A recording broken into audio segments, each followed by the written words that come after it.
Thank you all for being here for the second annual George Floyd Poetry event. We have a lot of fun and a lot of important messages to drop on you. Definitely got some knowledge to drop on this stage, and we hope you pick it up. So let's start with our first poet. I'm gonna start doing it WWE style. Janae Lopes! No, I'm just playing. So Janae Lopes is a published author out of Providence, Rhode Island. She specializes in poetry, creative writing, and screenwriting. From an early age, she discovered writing poetry as an outlet for suppressed emotions. After traveling and learning the stories of various minority groups, she decided that these stories were for the world to hear. A profound quote from Les Brown sparked her ambition to tell the stories of women who would never get the chance to tell their own. She decided to travel the world and become an author full-time. Her first published book, entitled The Sky Says You're Welcome, is a 3-volume book of poetry. Everyone, please put your hands together. Help me welcome Janae Lopes.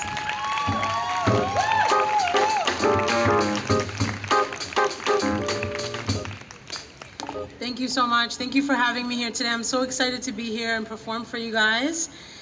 So this first poem, it's actually called The American Dream. I specifically wrote it for today, and I hope you guys enjoy. I live in an America where you can't afford to have cancer, can't afford to have diabetes, hell, you can't even afford to be crazy. My anxiety costs me $200 a month, a country where you're better off being poor than breaking your back to pay for the poor, while the rich only pay for themselves. We eat food that is poisoning a body we cannot afford to heal. Where the first thought in your head when you're told you have 1 week to live is how am I going to pay for this? And don't worry if you die before the bill is due, because they'll send it to your closest family member who can't afford it either. I live in an America where my skin color is a crime, where I bear a last name that is not my own. When asked if I am African, I say I should be. I live in an America where we sit in a square desk, a box, to work in a cubicle, a box, to then only live for 5 years and be buried in a box. And speaking of graveyards, we are tired of carrying cemeteries on our shoulders. My tombstone will be a reflection of this system's intentions if I let it. So I hustle hard to get out of the quicksand, only to realize that in this America, even if you get the money, you're just a Negro with money. And you can tell your story, but it will fall into the shadows of the primary narrative. McGraw-Hill made these white men look like heroes and made us look like nothing. I live in an America where I can smell their judgment before they even look at me. They yell, "Close the borders" at the dinner table while eating enchiladas. They wish death upon us with a cross hanging from their neck, because there's no hate like white Christian love. Being Black in America is dreaming a dream born for someone else. Racism is the virus that never ended, it only mutated. Slavery turned to incarceration. Slave catcher turned to police officer. Segregation turned to gentrification in the 1600s. They killed the Black man and said he was running away. And now they kill the Black man and say he was resisting. We are tired of being Black in America, tired of waiting for reparations that aren't coming. Everyone talks about the American dream, but what they don't know is our American dream always was to escape. Thank you. So up next, oh, I said WWE, right? I got it. Up next, we gotta have fun. Christina Pierre-Louis. So she is a poetic soul whose story is an inspiration to every closet writer seeking to tap into their hidden gifts.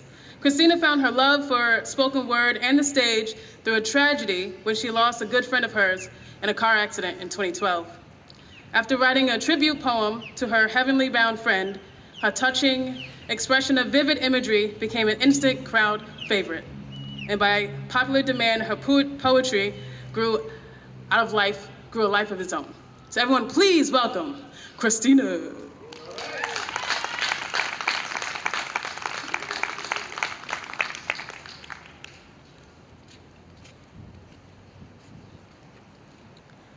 My parents bore 3 children.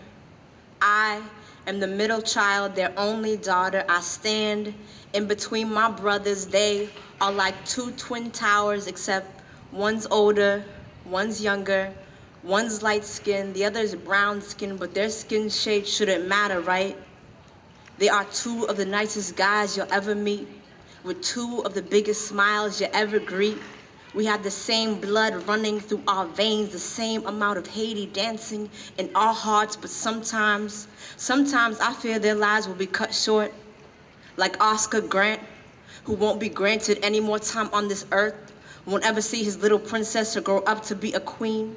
She was 4 years old, and he was 22 and unarmed when he was fatally shot by BART police officers in California on New Year's Day of 2008, bullet hole in the ground as a permanent reminder to what happened at Fruitvale Station. What a terrible way to begin a new year. The scene captured on cell phone videos for the world to see and hear. Too bad true justice was never seen. Sean Bell would never hear the wedding bells ring during his marriage ceremony.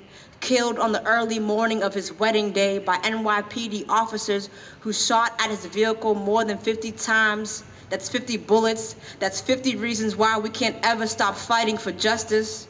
What a nightmare for his fiancée to wake up to continue to live through. What was supposed to be the happiest day of her life just turned into the most tragic one. He too left behind a 4-year-old princess. Dan Roy, DJ Henry, will never play in another collegiate football game. October 16, 2010 was the final homecoming game he ever played in. Unfortunately, he won't ever be coming home. He was just 20 years old, a college kid with big hopes, when a white police officer from New York shot at him. Who knew these would be the last moments of his life? Trayvon Martin, can't take that special girl to senior prom. We'll never know what it's like to hold a high school diploma like treasure gold. We'll never know what it's like to throw your cap in the air on graduation day like it's nobody's business. We'll never have the opportunity to go to college. These were humans, black people like me, like my brothers, like my homies back home. They were students, they were athletes, they were fathers with an ocean full of potential to do great, to be great. And there's plenty more black men and women who I haven't mentioned, who have been killed by unapologetic ignorance, by prejudiced eyes and racist hands. So I hug my brothers and sisters a little tighter every time I see them, knowing good and well that every day granted to us is a blessing. That every bell we hear, whether in school or at a wedding, is a blessing. That every football game, collegiate game, or celebration attached with a DJ is a blessing. That every graduation we either walk in or attend is a blessing, because at any given moment, innocent or not, a man dressed in blue, pretending to serve and protect, playing the role of director, may shoot the ending of our lives into existence. Everyone, please get up again for Christina. Yeah, that was dope. We have so much more like dope poetry coming your way, but we want to take a minute and acknowledge the organizers who helped put this together. So I'm gonna call you out. I didn't tell you I was gonna do this, but you know, we're here now, so let's do it. Tara Vargas Wallace, where you at? You knew I was coming for you. Everyone give it up for Tara and Amplify, thank you. Anastasia Pacello. I don't know why I said her name like that. Rachel Devaney. Yay. And then me. All right. Yeah. We put a lot of work into this event, and we're just so happy that we have so many amazing poets sharing their work, sharing their life experiences. And these stories are so incredibly important because before there were cell phones, before there were house phones, before there were email, there were stories. And stories have continued to carry us from time to time, from era to era, from family to family, from generation to generation. Telling these stories is everything. And continuing to keep these ideas and ideals alive is essential for our future. So thank you for being here to hear these stories. Up next we have Zahira Nurtruth of ZNT Arts, or better known as The Artist ZNT. She is a multifaceted brand that focuses on creating opportunity of joy throughout art. She expresses her art practices by exploring modules of painting, illustrations, jewelry, design, performance, and more, centering Blackness from a place of beauty, truth, and justice that everyone can benefit from. A way to build and connect communities. Everyone, please put it together for the artist, ZNT.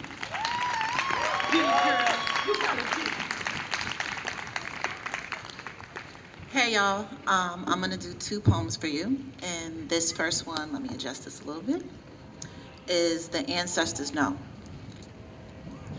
Our ancestors had a message for us. They said, baby, we got you. We won't let go. We planted the seed so that y'all would know. The fruit that doesn't get picked from the trees is not rotten. It's just fertilizer for all of us to grow. Didn't you know we came to the world to inspire? Vigilant and vivacious, we have built whole empires. We have the power to fulfill our heart's deepest desires. No matter what happens along our timeline of history, our collective energy never expires. Like music notes, let's go higher. Blues, indigo, vanilla, wheat, and snow. We are hues represented by the sun's glow. Transition from one plane to another. Project yourself into the future with me. Let's build right now for our future legacies. Let's not make our great-grandmother's burdens our own. Our children's children need land to have that they own.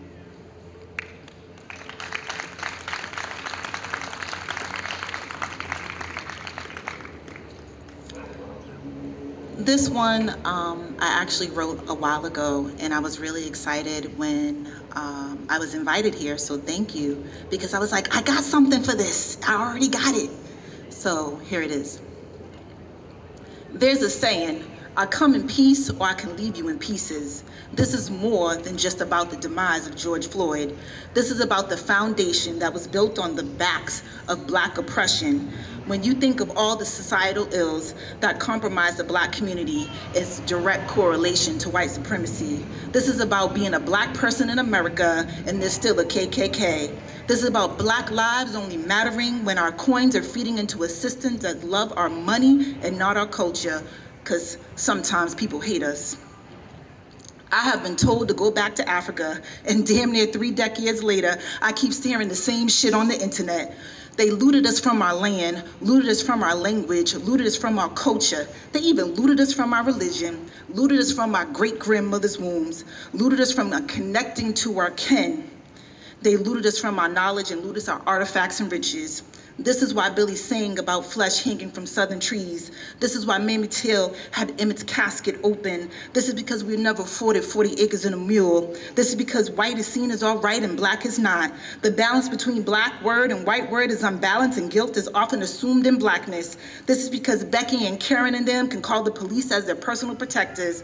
This is because some of us have finally awoken from a mental death. You want to dismantle a system. You do it the same way it was resurrected, brick by fucking brick. Thank you.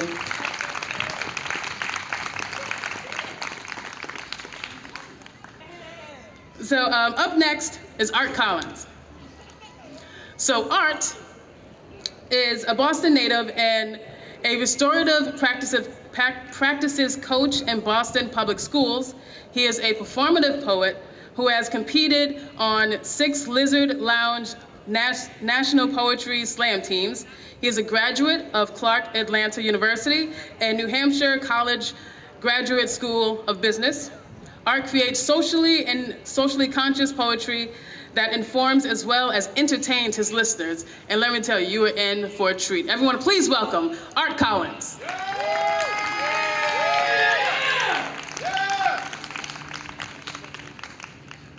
The older Black men get, the less the world cares about us. It stares at us through judgmental dry eyes. FYI, men do cry when we're alone because we too get lonely. But no one cries when we die, except our mothers, lovers, and dead homies. I'm the only good son to my mom and my pop. Our murders and suicides are increasing. I am no longer afraid of death, but I am deathly afraid of being shot, being forcefully stopped by cops and dehumanized. No right of safe passage. Even though we code switch, we wear the mask. My younger counterparts wear their pants sagging as if to say, You can kiss my ass. And I'm not mad at that because it is now as it always was. What I want for myself, I want for my bros. Visualize this love because we are the invisible men that Ralph Ellison spoke of. Extinct, on the brink of a human being forgotten, rotting away inside the strict pipelines of public schools and private cells, rotting away inside our self-esteem. Now it seems that people who want the most tolerance are the least tolerant. Assholes. Did you witness the outright murder of George Floyd or Philando Castile? Woman by his side, baby in the back seat when he was killed? They say be vulnerable. But when we allow ourselves to be vulnerable, vulnerability gets us killed.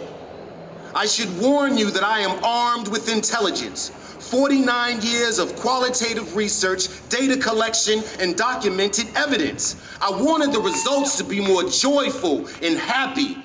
I was once eager and scrappy, but even the mightiest of warriors get tired of fighting, get tired of trying to enlighten and at the same time be enlightened.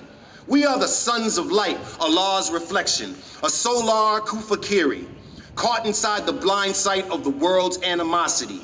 Yin does not exist without yang. Even ancient philosophers knew that the world evolved through reciprocity. There is dark, bright, fire, water.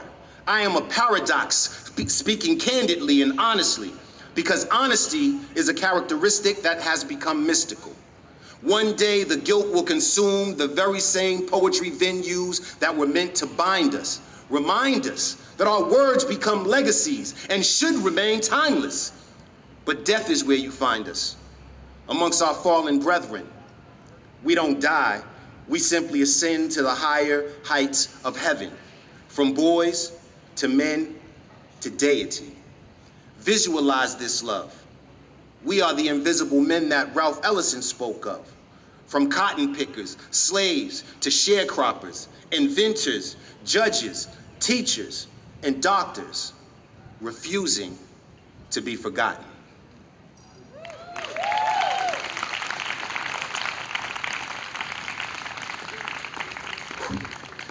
We have just a treasure trove of so many gifted and amazing people. One of those to come up next is a founding father of, damn. You know what I mean? Like, that was good, like, damn. One of those. Right? She know what I'm talking about. So up next is Marlene. He is a multi-award winning storyteller and musician whose work span the disciplines of music, theater, literature, and film. A member of the Mashpee Wampanoag tribe and a product of Bajan immigrants. Marlene was born in Bronx, New York, and raised in Bronx, New York, and Mashpee. His creative works are often an exploration of social and cultural experiences of West Indian and indigenous people in American society. A recording artist in genres of jazz, soul, and house music, Marlene is a 3-time winner of the New England Urban Award Music for Jazz and a 2-time winner of the Silver Arrow Award for Dance, Music, and Jazz. Everyone, please put your hands together for Marlene.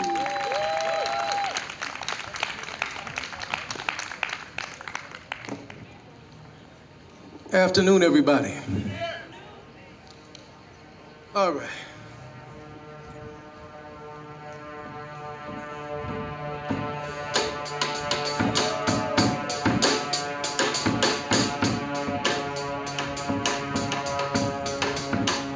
So the name of this piece is Jim Crow Cape Cod Style.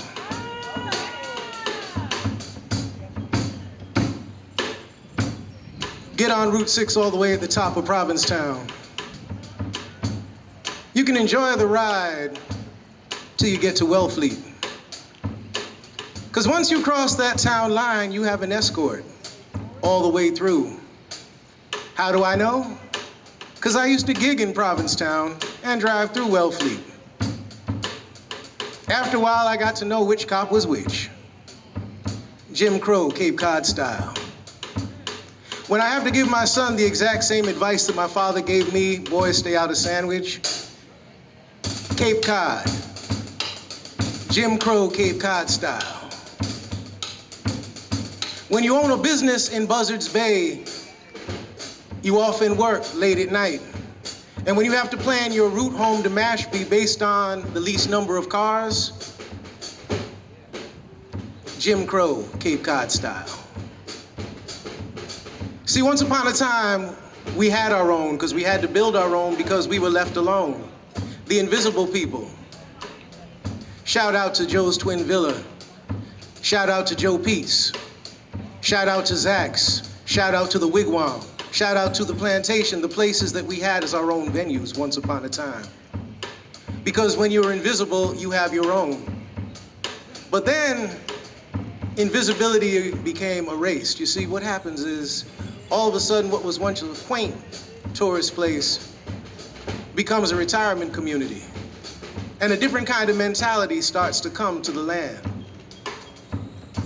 Jim Crow, Cape Cod style. All of a sudden, people start to bring their attitudes from the other side of the bridge. And all of a sudden, the neighborhood cops that you knew start to change. And they become militarized. Jim Crow, Cape Cod style.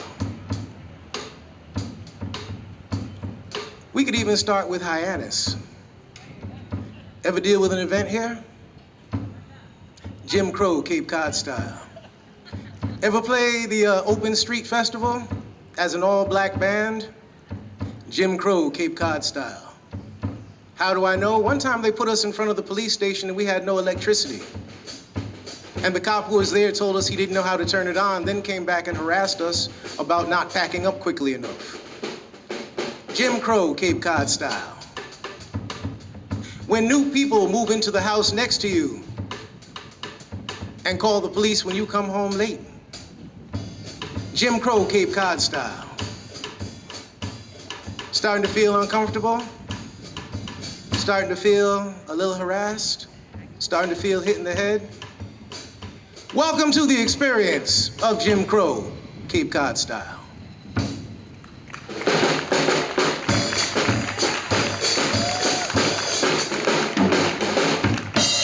Well, my name is Mualim. I'm also known as Mualim, the Funky Professor. I'm the keyboard player and one of the singers with the Groovalados. I'm also one of the main songwriters for the band. And we're a soul funk, retro soul jam band kind of situation. We're actually, most of our members now are second generation because they were trained by the originals. I'm one of the originals of the band. We started in 2009. I guess you could say the person who brought us together is a gentleman named James Wolfe, who's the founding artistic director of the Katuitt Center for the Arts. But in a past life, he was a session player on guitar for Motown.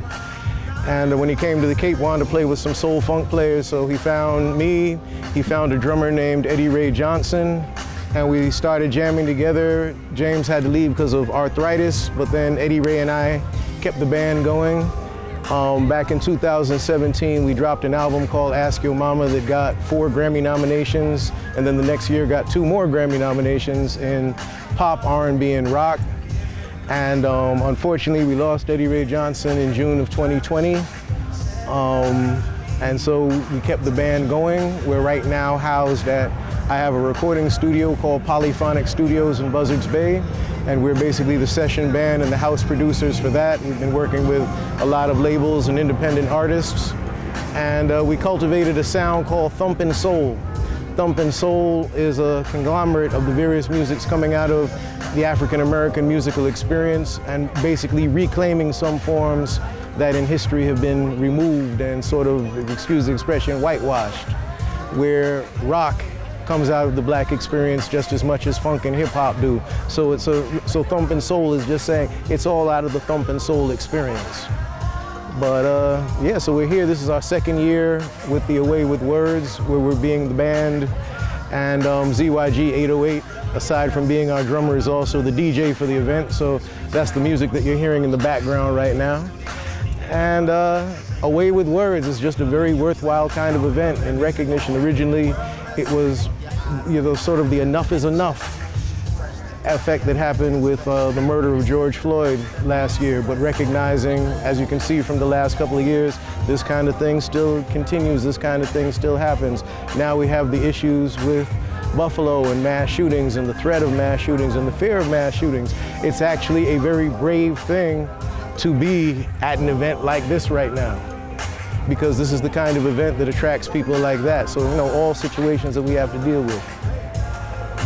Well, my name is the ZYG808, and the name of my band is the Groovalados. We're the house band for today, and we're also the sound people, and I'm DJing as well.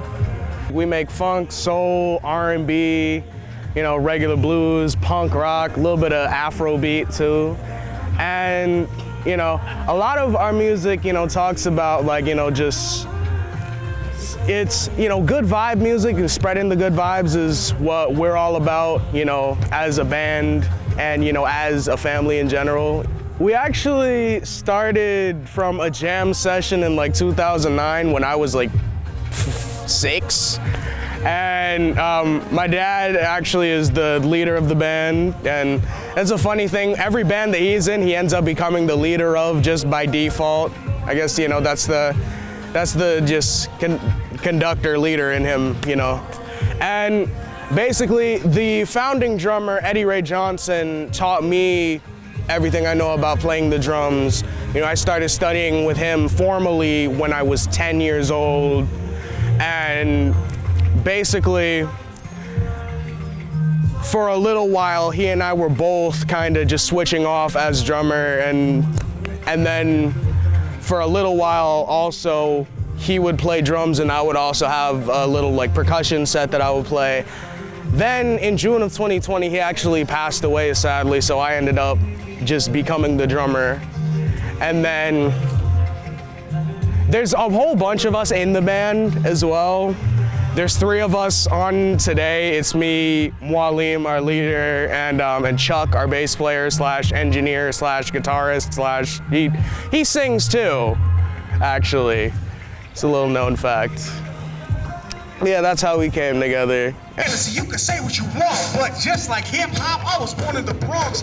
Just like DJ AJ, I could pass the test because 1520 Sedgwick was where I was blessed. All you MCs talk about checks you cash. Tell me what you know about Grandmaster Flash. A lot of these new cats remain in the dark about how Cold Crush Brothers got live in the park.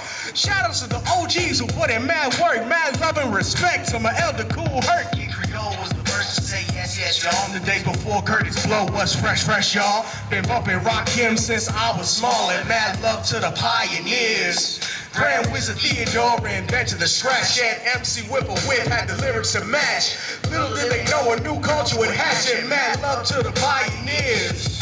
Zulu Nation parties at the Bronx River Project. 77 blackout and equipment found objects. To reference the history is my intention. Run DMC, BDP, not to mention the Soul Sonic Force, Treacherous 3, and the Juice Crew. All in the ink that the style isn't new. Eric B and Rakim, native tongues, and Jazzy J laid down the style that we all play. Looking for the new sound, wondering what's next. Put your drum machine away and start beating on your desk. Don't ask why you should be solving for X. Confused? Let me delay the culture all in context. Hip-hop grew out of absence, filled the space with the bap of the snare and the boom of the bass.